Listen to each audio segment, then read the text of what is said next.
going to get like a little message saying that we're recording.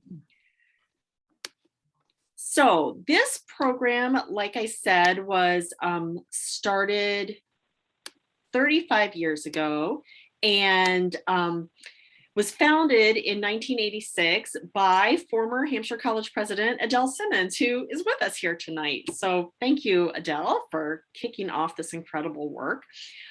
Writer, teacher, and feminist activist Betsy Hartman acted as the program's formative director for more than 25 years. And during that time, she was strategically positioning PopDev to take on the idea of overpopulation through a feminist and social justice lens, really drawing from radical social movements around the world.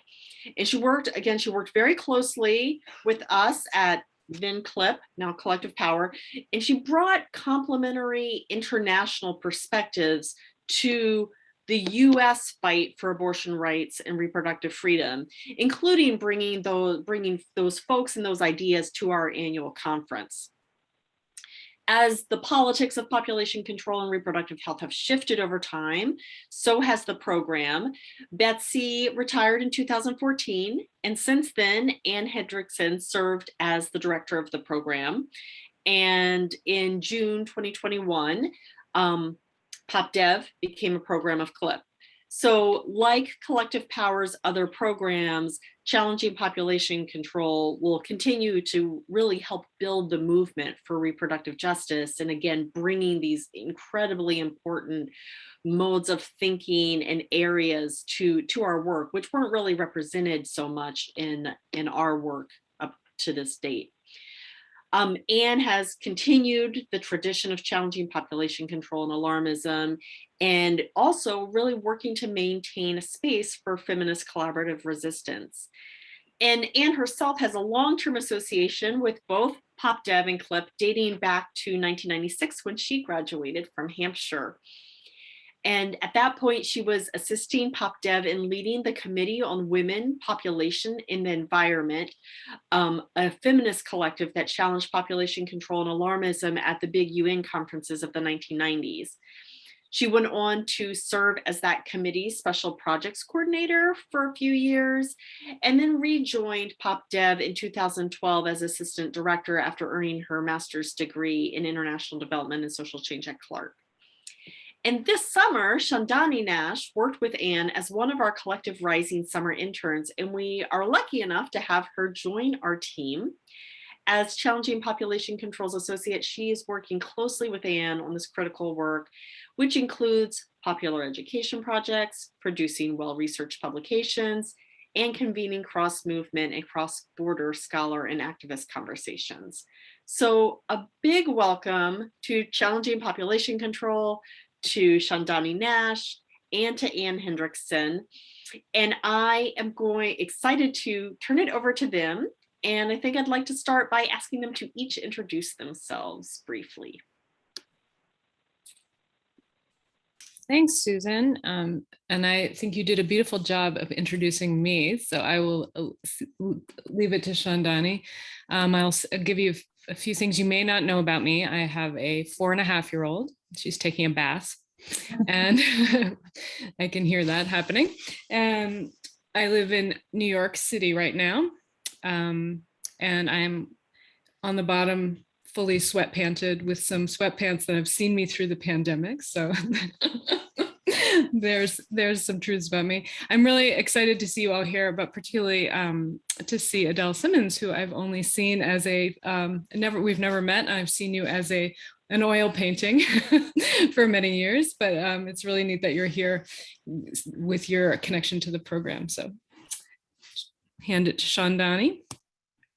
Thank you, Anne, and thank you, Susan. That was such a lovely introduction, and it's so lovely to see all of you here. Thank you for being here, and excuse my having the mask on. I had to zoom in from NYU Gallatin, which is where I'm in my last year of my undergraduate degree. I study reproductive justice, political theory, and bioethics.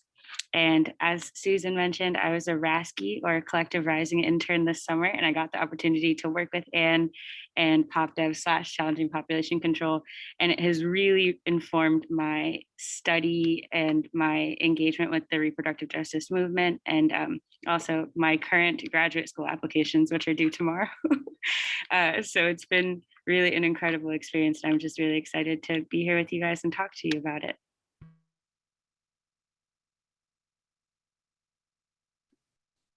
Thank you. Thank you both. So let's get started talking about this work.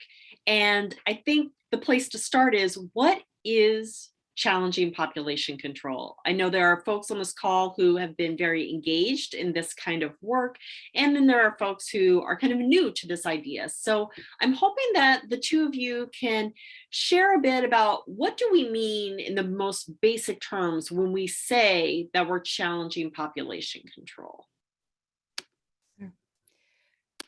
Well, one of the real gifts about joining Collective Power is that we got to pick a new name for PopDev. As Susan mentioned, it's the Population Control Program, or PopDev, but what is a PopDev? So we're much more, the new name much more reflects our core politics and action. So we challenge population control. And challenging population control really means uprooting overpopulation politics and eugenics thinking. And, the ultimate vision is to help free reproductive, environmental, and climate justice approaches from their harmful legacies. And overpopulation beliefs, we always use scare quotes with overpopulation, because it's over what population, right? But overpopulation beliefs in politics are powerful and pervasive. And they really blame population as the main reason for all of these global problems, like hunger, poverty, environmental degradation, mass migration, and even political instability, and now climate change. Overpopulation politics permeate many aspects of reproductive and environmental policy and popular thinking. And a recent example is at 26, the climate change conference in Scotland, a UK environmental group called Population Matters inflated this 23-foot high baby with a bib that read "Smaller Families, Cooler Planet." And this is a bit of political theater, and it's really reinforcing the idea that reducing the number of births is the solution to climate change. And even though this sort of terrifyingly large bouncing baby is white, has big blue eyes, the group aims to reduce births in high fertility areas, like in some African countries, not in the UK. And this is a environmental group that one of the board members is Sir David Attenborough, who many of us know as the very voice of nature, right? It's such a connection of thinking about nature speaking, and Jane Goodall is also on as part of that board. So these very, very compelling environmental figures who are helping to share this message right now. And these politics can lead to damaging population control efforts that specifically target Black and Brown people, particularly those living in poverty, and people from certain religious groups, right? It changes and is different in different places in the world.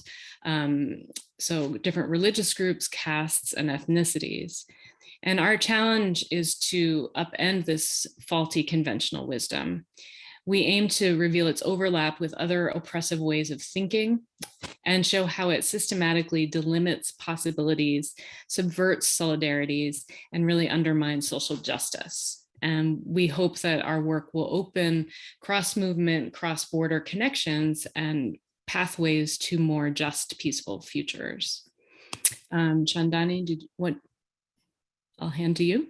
Yeah, thank you so much. And I just want to add that, in the time that I've spent working with challenging population control, I've started to see, Annie mentioned there's such pervasive population control narratives and overpopulation narratives. And now I see it across my coursework as an interdisciplinary student.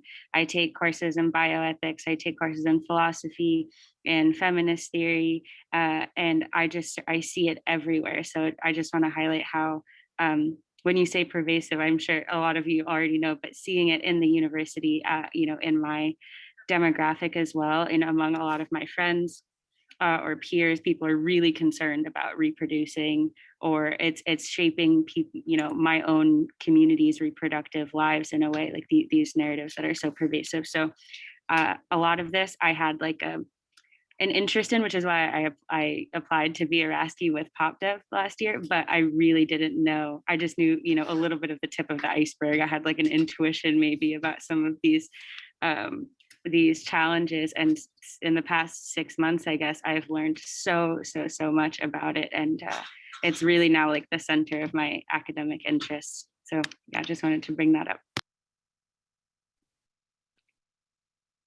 Thank you both for that. So challenging population control, I think I mentioned the kinds of work that they do in my introduction. So popular education projects, they work on publications with a lot of research behind them. They're bringing together scholars and activists for conversations kind of across all different movements and internationally. And I hope that we can hear from you, Anne and Chandani, about can you tell us some of the goals behind that work? What are you really aiming for as you do these different projects? Can I take this, Anne, or one thing that I think that we're aiming towards is popular education. And so one thing that the big project that we worked on when I was a Rasky or Collective Rising intern this summer was Anne walked me through my first original research project, basically, or research article, where we were talking about it now seems like forever ago, but like the country was on fire for a really, really long time. And we were connecting the dots between I'm actually alone now, so I can take my mask off. So we were connecting the dots between the environmental, disaster that was happening in the Western states and the immigration narratives that were happening at the federal government level, particularly with Kamala Harris going to the border and telling migrants that they weren't welcome here, and then also with far right politicians saying that Kamala Harris needed to go back to the border and do more of that. And it was this whole kind of hodgepodge mess that Anne really helped me tease out a lot of the nuances related to immigration and population control narratives, and this idea of overpopulation being used, being co-opted by far right movements and white nationalist politics. And so we produced an article, and we submitted it to a bunch of different places, and it's now published on Medium. And it was I think it's a great example of some of the things that PopDev can do, and as well, or that challenging population control can do, and that it's well positioned to do, is fill in these gaps where everyone can see that the earth is on fire, everyone can see the effects of climate change, but there are these nuances about the relation between what far right politicians are saying and the trees that are literally burning in the West. And so I think PopDev is really, the goal is to tease out these narratives and to disseminate them through articles and educational materials and things like that. And do you have anything you want to add? Yes, thank you. And I should say that Chandani and I have had a really good time working together, and we published an article on this issue called Wild White West. Wild White West? Wild White West, yes. Inspired by this wanted poster of Kamala Harris that Attorney General Mark Brnovich posted on his Facebook page that was riddled with bullet holes. And as part of his campaign to protect the border and his law and order imagery. And I think Chandani brings up a nice example about the work that we do to continually debunk the myths around overpopulation and the ways that the population alarmism really feeds into these anti-immigrant policies and into population control practices. And part of that is we're continually explaining why population size and growth are not the primary drivers of problems. And it's also about teaching the history of population control and eugenics so that we can see the reverberations in today's politics. That includes monitoring and resisting current instances of population control and bringing them out so that people are aware that the population control and eugenics, the ways that it's appearing in policies and politics. And then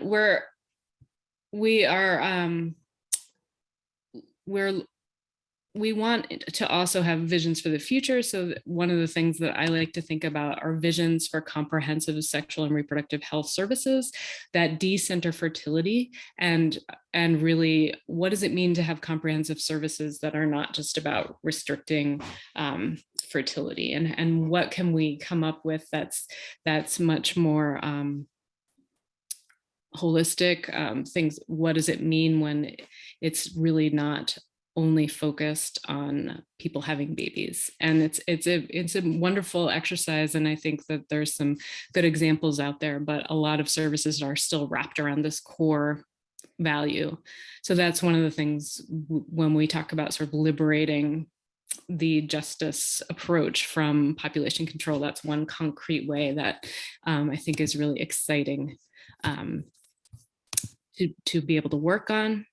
And then really also promoting the free movement of people across borders and boundaries and fighting the xenophobia, militarism, fascism, and white supremacy by pointing out when these overpopulation narratives are used to paint migrants, incarcerated people, and people living in poverty as the over in population, right? As the excess and dangerous groups.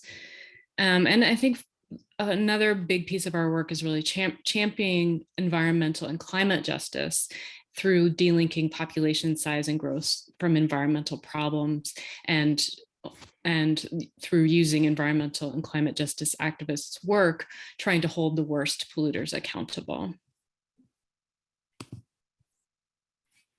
That's a big laundry list of goals and aims, but that's Wow. That's what is behind the education and thinking and writing and speaking.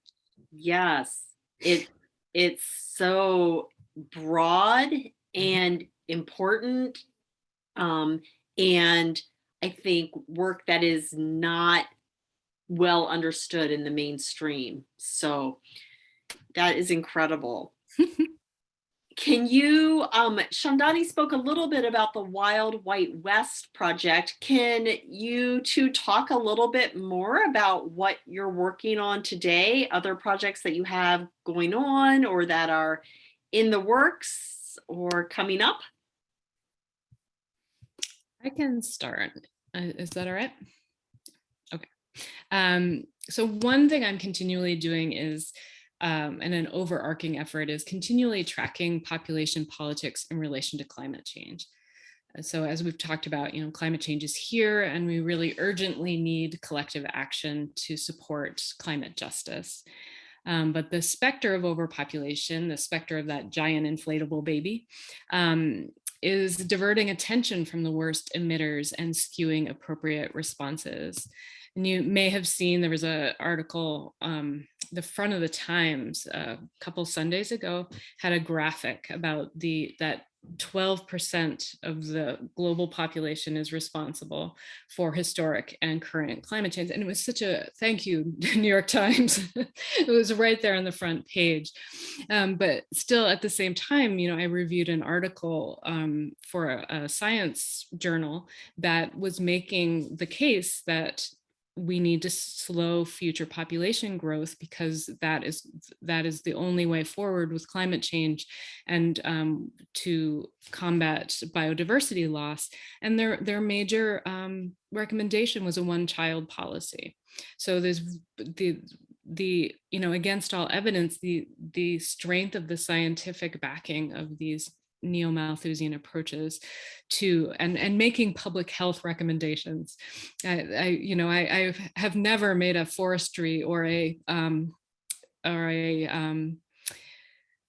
suggestion for how to keep butterflies alive, and yet the ability of biologists and foresters to determine public health policy is quite amazing. So one of the ways the tracking of this population politics and climate change conversation is manifesting in our work is that I've been analyzing and commenting on eco-fascism in a couple of recent symposiums and in articles. And I'm very concerned about the anti-immigrant hate coming out of eco-fascist rhetoric. And there's outright violence too, like the mass shootings that happened in Christchurch and El Paso, Texas, where the shooters actually were spouting language about overpopulation ruining the environment, brown and black overpopulation ruining the environment. And then the other piece of that I'm very concerned with is, what the pronatalist rhetoric that's coming out of these groups too. So the suggestion that we need more white births at the same time that we need to save the planet and we need to save the environment as a pure white space. And I think it's a political imperative across the board to really take on the rising fascism and in all of its forms. But I've been keeping my eye on eco-fascism, which unfortunately, as I was saying, has this parallel in much more lefty environmental circles. I'm going to pause there. I want to talk a little bit about the one-on-ones we're thinking about, but Chandani, do you want to talk a little bit about what you've been thinking for your graduate work because of? Yeah, that's basically a lot of, during my time as a collective rising intern, I was really kind of trying to synthesize these tensions between, the population reduction narrative for climate change and then the tenets of reproductive justice. And so now I'm proposing a graduate project that looks at the effects of environmental stressors, environmental change on people's reproductive lives.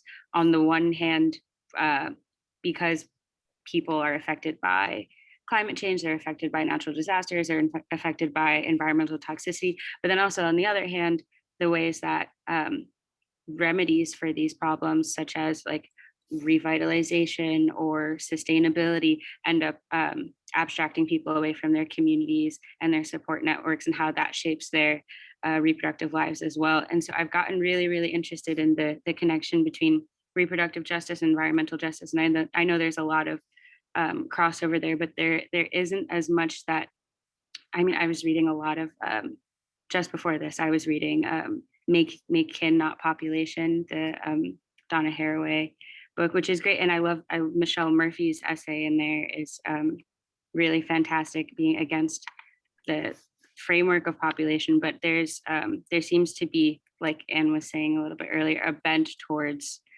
Donna Haraway says, obviously no coercion, we're against coercion, blah, blah, blah. But if you think about the carceral leg of public health, if you think about the ways that communities are supervised and how this would really play out on communities like my own, it's hard to imagine that it would be non-coercive to have a one-child policy or to make babies scarce. So so that's my project. Hopefully they accept me and give me lots of money.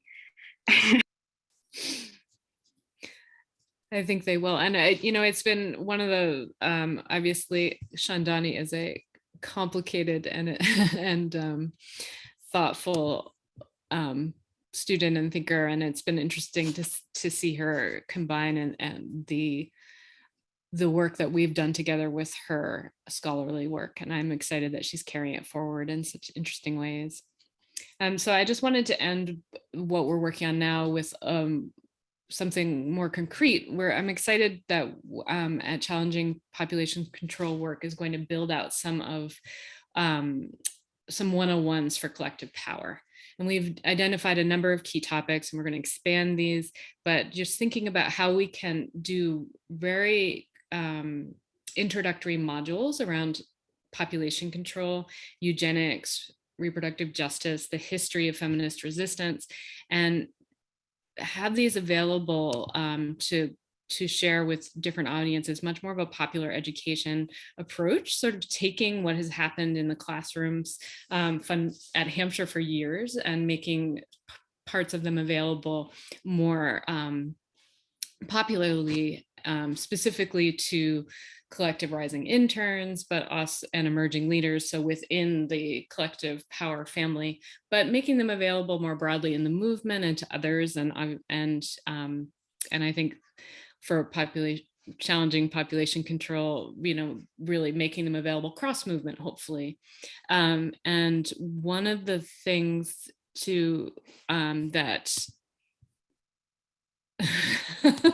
one of the things that is one of our visions, and I'm excited to see Justina here, who's a new colleague who's going to be managing the Collective Rising Internship Program. So working with Justina to develop some of these, and with Marlene as well. But our initial vision is that we want to co-create them with some of the interns and people who are actually going to be learning from them. So they're relevant, and they're at the place where the people who are using them where they're at and what they're interested in. But I also want to draw in scholars and activists who I've worked with as part of PopDev, so that there's another layer where the people who have been thinking about these ideas and tracking them for a long period of time can weigh in and talk about the best, what is at the core of teaching about population control. How do you define that? How do you appropriately talk about anti-eugenics? Because eugenics is so complicated. And so I'm really looking forward to this as not creating a product, but as creating a process that we're continually doing this. And hopefully we will have product as well, but that it's the process is what really matters. And then it's a process that creates cross-generational learning and thinking, and cross movement thinking, and cross-disciplinary thinking. I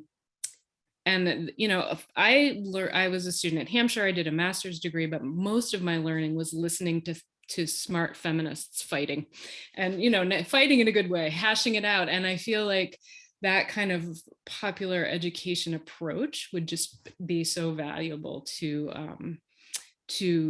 collective power, hopefully, to the movement, and definitely to thinking through what it means to not lose this history of population control, now that the generation of activists who fought it so hard are, writing fiction books and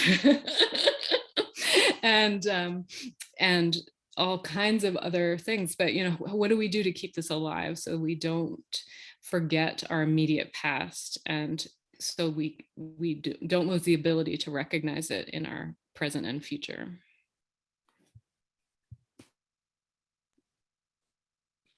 Thank you so much, Chandani and Anne. Hearing you talk about one-child policies and fertility control and the coercion of folks around their choice in having children or not, I think makes it just so clear why this work is a really important part of reproductive justice in the movement, and really important and wonderful to have you doing this work as part of collective power. I want to open it up to folks to see if anyone has questions or conversation. Adele, it looks like you have something that you'd love to share. Well, what strikes me is that this is maybe the first conversation that I've been a part of where people have linked the environment with population issues. And I haven't heard a single environmental group, when I'm on the board of 4 of them, talk about population issues as important to them. And yet it's enormously important. And similarly, the other way around. But I think we need to figure out how we can do more to get more of these groups discussing the links. I think it can be done, but it's going to take some thoughtful organization and connection with a lot of these traditional groups. So true. So true. There's lots and lots of conversations that aren't happening that need to be happening. Yeah, and how can we make them happen? I mean, I can bring it up on a lot of on the 3 environmental boards that I'm on and on 2 other boards that I'm on, but that's just me. And we need to get more people engaged in this and understanding the importance of it. I think a really nice short something that you could circulate to us that might get published in a newspaper or something like that would really help, because I think if I just kind of make it up, it's not the same as, you know, here are a few paragraphs from people who really know talking about this.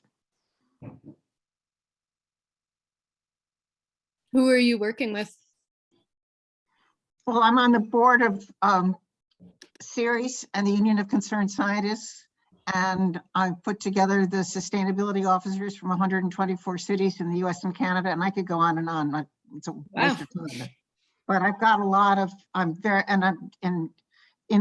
put together the sustainability officers from 124 cities. Wow. So that would also be another audience for you. Terrific. Sounds like there's lots of possibilities there. Thank you, Adele. It's great to have you think about us continuing this work from founding the program to helping us continue to spread the work and build upon it. Yeah, it's building upon it and taking it in the direction that makes sense right now, and it can have a lot of impact, and that isn't being done by other people. Right. Yeah. Is there anyone else? Oh, were you going to say something? No, I was just going to respond and say it is, you know, me being new and a young person and like very new to the movement and to these politics. I'm really struck by the gaps that you're talking about and the kind of like silences in these places. I'm sorry that people just entered here, but I think the work that Anne, that you've done, I've seen you cited in several articles that. As I'm doing my research for my grad project. And I just think it would be great. I would love to have something to give professors also, so that I put that in the chat as a joke, but seriously, so that they don't think that I'm just like a troublemaking, interrupting student. And well, you know, one of the things that Chandani's brought up recently around her grad student application is that she was really interested in talking about what it means to have a safe and healthy community. So that's one of the, you know, basic tenets of reproductive justice, and it's so wide open. So what does that actually mean? And what does it mean in the time of climate change? And what does it mean, you know, when you are in a, you know, brown field, you know, like your home is adjacent to one of the you know, in Cancer Alley, like, what does it mean to have a safe and healthy community? So I think that work is, you know, I'm very excited that Chandani is going in that direction, but it's also very inspirational. So how do we have these conversations about what a safe and healthy community looks like in the face of all of these things that are much bigger than an individual community? So true. Does anyone else have a question or something they want to share, discuss? Charlene? I do. There's a few things. First off, thank you so much. This is great. These conversations need to happen. So this is wonderful. A few things I wanted to say to Chandani. I hope as you move forward, you don't leave the bioethics realm behind. Although I teach in bioethics, I'm completely sympathetic with how poorly it addresses so many of these things, anything at the community level, but also about environment. But there are some of us who are really trying to challenge that and get this out of a medical mind frame only, you know. So I was really pleased when I heard that that's at least part of the realm. And yes, I'll look forward to your name on some of those things that I can use in the classroom in the future, you know, as author. That's great. And I just wanted to say, in terms of, this came up when Adele, you were talking and everything. I mean, what you said, I think, Anne and Chandani, about making visible narratives, in this like environmental realm, right, is so, so important. I mean, even just the image of what you just said about the 23-foot baby, like that is so powerful. And combining images with narratives, I think, are a great tool, in popular education. And it's so vivid. It's like right there. And then you talk about one child and it's like, oh yeah, anyway, that's great. And I also just want to give a shout out and a thanks to Anne, because my sort of recent entree in a lot of these has been around eugenics work. I've been working over the last year a lot, and particularly in Vermont, about eugenics, but we've had a series of conferences, and Anne spoke at the last one we had about these things and about population control and ecofascism. And anyway, it was very important because I think a lot of people who know something about eugenics actually don't know, and myself included, is part of the reason I'm here, enough about population control and how those things kind of come together. And so thank you, Anne, I think you taught a lot of people. And that is recorded and visible for other people to hear. And I can send you the link, anybody who wants to hear that. So thanks, everybody. And thanks for this work. It's immensely important. And I'm really pleased to be here. Thanks. Well, thanks so much. I mean, Charlene is one of the people that I have on my list of talking to about how we teach eugenics in a popular way and get it right. And Charlene, one of the things that two of the people that she highlighted in the New England symposium were so thought-provoking, because I actually can't remember what one person's expertise was, but she did a history and looked at the archives of all of these eugenics surveys. But her work really came to life when she partnered with someone who was from the affected communities, who was also able to bring oral history to this historical survey. And they had a name for it too. They called, so yes. One person was a historian, sort of a typically trained historian, and the other was an Indigenous woman who's been doing popular education and classroom education, K-12, around eugenics, like for 30 years in the Vermont area. And together they realized each one of them had forms of knowledge that the other one didn't know, and they wanted to make that work. And so they've been working together now for a number of years, but they decided to make a model of this, and they call it the Moccasin Village model. And Moccasin Village was a piece of Burlington, Vermont, that both of them have been involved in historically. And it's a really nice, because the historian missed total cultural markers. Like there's so much history that she didn't see or didn't understand. Mm-hmm. And sort of vice versa. There was some archived information that was really important, right, for Judy as well. Yeah. And I think of that because it was such a beautifully done presentation, and their work together is really respectful of the current impacts of eugenics as well as the past legacies.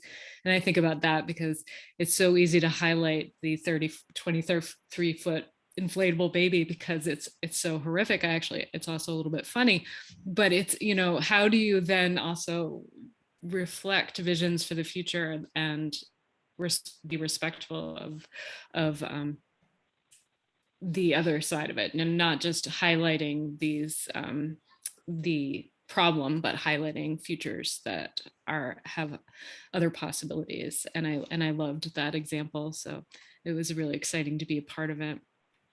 It's an exciting anti-eugenics moment.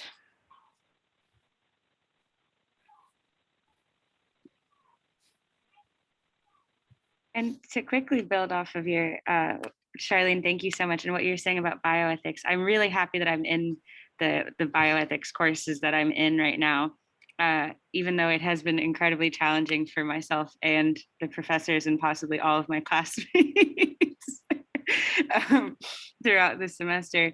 Because I mean, literally 2 weeks ago, we were reading about eugenics, and we had one reading that was basically just like arguing for that. What is eugenics always bad? Or like very plainly. And I'm kind of the only person in the room that's like, I don't know. But then again, these gaps are also opportunities, and and that's we should be injecting ourselves into these really uncomfortable spaces. And like everyone has brought up so far, there is, you know, that you don't get from the image of the 23-foot baby, you do get from the forest fires that were raging and have been raging every summer in recent memory, or like even the fact that I'm 25 and the seasonal landscape of New York City is totally different from what it was when I was 10.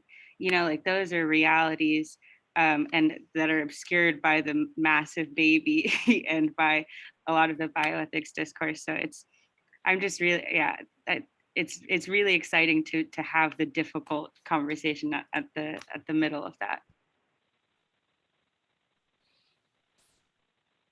So it's Maxine here. Can I interject? Can you hear me? Absolutely. Yeah. So anyway, thank you so much for this presentation, for your comments. So I'm a state representative in Vermont, and so I am very familiar with Vermont's really unfortunate history of eugenics. And so when I saw an email coming through about tonight, I thought, oh gosh, I would really love to be there, because we recently did do a public apology for Vermont legislature's role in eugenics, and that's really just the very beginning of the work that needs to be done. But I think, as some of you had said, that it's true, people just don't realize what did happen and the impact of the eugenics movement in Vermont, and it really, unfortunately, laid the groundwork for Nazi Germany, and it just was astounding, really astounding. And there are still members of the Abenaki community who are alive and were able to share their stories. So I would love to be a resource to you, and really, I'm so thrilled to hear about your ongoing work. And please consider me an ally and a resource. That is so fantastic to hear. I'm realizing right now that most of the time I'm speaking to people who are largely unsympathetic to my perspective. I'm doing a lot of trying to explain a different way of thinking, and debunking is a very lonely enterprise, except when you're part of a great group like Collective Power. But so that's so appreciated. Thank you. It's lovely to hear that. No, absolutely, and thank you.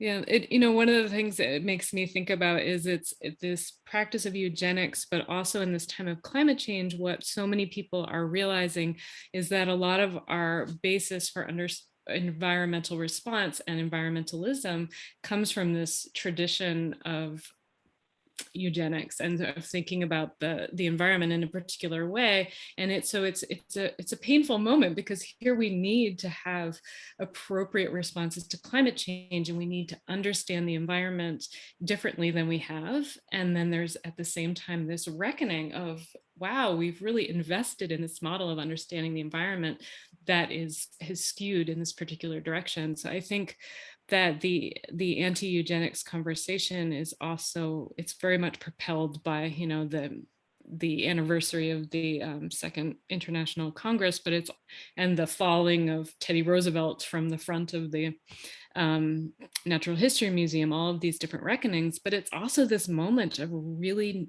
what do we do in terms of climate change, and how do we have effective, sustainable responses? And so I think, and we're really finding how we're coming up short in terms of our understanding of how to approach this crisis. And the overpopulation piece is really intricately woven into that as well.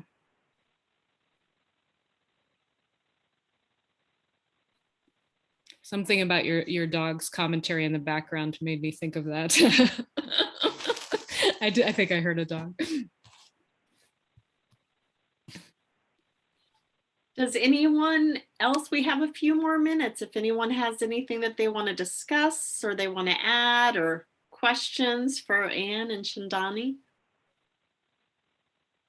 Yes, I have I feel like you all helped me realize something recently, because I was just reflecting on how you all are saying a lot of these narratives are very like pervasive and we may not even recognize it. And I was thinking about different posts that I've seen on social media.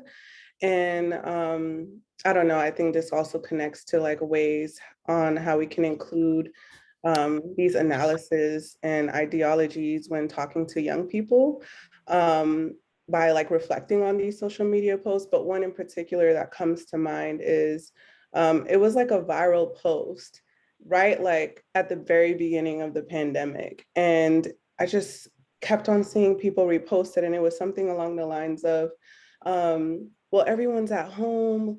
Look at how much the environment is getting better. There's like the plants are growing better and the air quality is so much better.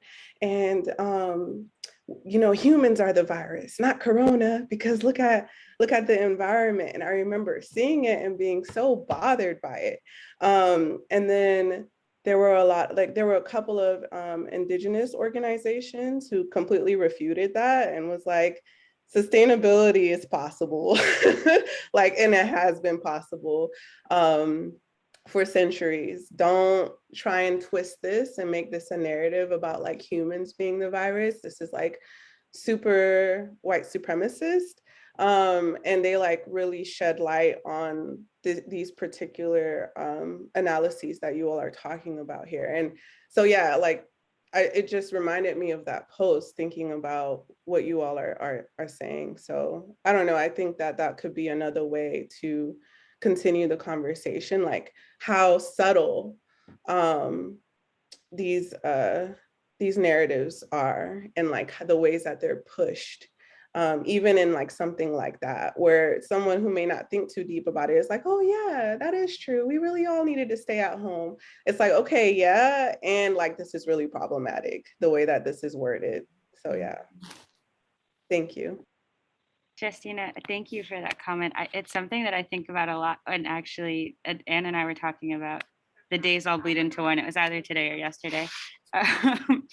Like on TikTok, you see that there's like a crazy confluence of that the earth is healing narratives, and then also like this really intense pro-natalist narrative from evangelical Christians and like and you know, far right individuals, and it's like all like to music, you know, and like coded in this very like you know, entertaining way. It's really, really interesting. And it's like once you start seeing it, you can't stop. So I think that's a really interesting, it's like there's all of these gaps that you notice. And like if so many young people, like my younger sister is 16 and she gets the majority of her cultural information from Instagram and TikTok.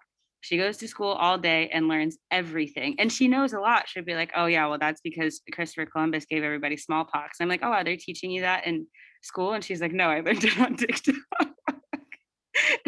So I think it is really important, because this is where when something goes viral, it has, I mean, it has between 3 and 100 million views. And like, and people are really, really accessing information this way. So it's on the one hand scary, but also potentially an important tool. I love your comment, Justina, because that's right on. That's like the politics of COVID and population and all the things wrapped into one. And, you know, this idea that, you know, we are the virus, and this is a sort of a liberal idea, right? But how quickly it transformed into immigrants need to be kept out of the US because they're the vectors of disease. And so, you know, the ways that they're all connected. So something might seem sort of pithy.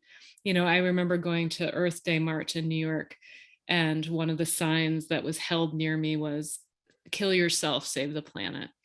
And, you know, this is right. I mean, it's just horrific. But it's the manifestation that of all of these ideologies just sort of crystallizing. And it's very similar to the we are the virus vibe.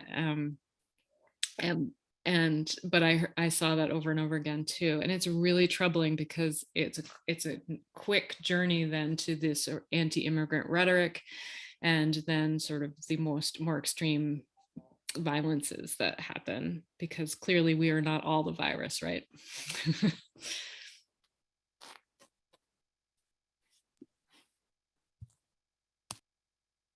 Thank you. We are coming to the end of our time together. I don't know, does anyone have any last quick comments they want to make before we wrap up for the evening?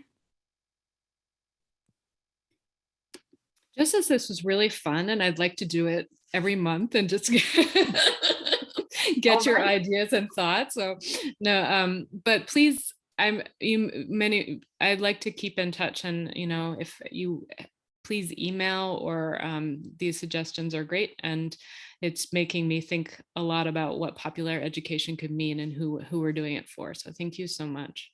And I think we have to just add a very special thanks to Marlene for all that she's done for so long. Yes. Thank you, Marlene. Marlene has certainly held up this organization and of collective power, and supported both the work of collective power and of PopDev. And yes, a huge thanks to Betsy Hartman as well. We could not do it without the folks who have started and developed and created these programs and this work, and really seen them through decades of real change in the world. Okay. Well, thank you. I just want to say thank you all so much for coming tonight.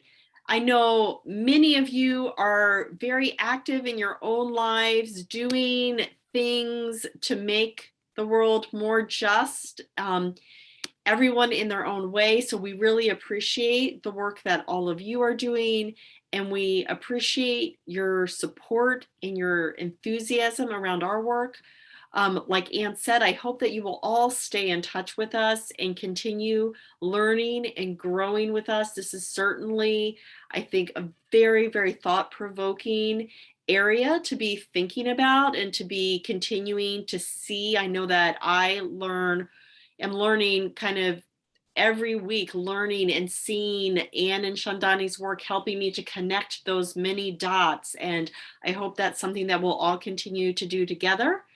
So thanks again for being part of our community, and we look forward to staying in touch. Thank you all so much. This is such an honor to be able to speak to you all, and have a great rest of your night. Thank you all. Good night. Good night. Thanks. Thank you, Susan. Thank you, Justina. Bye. Thank you, Chandani and Anne.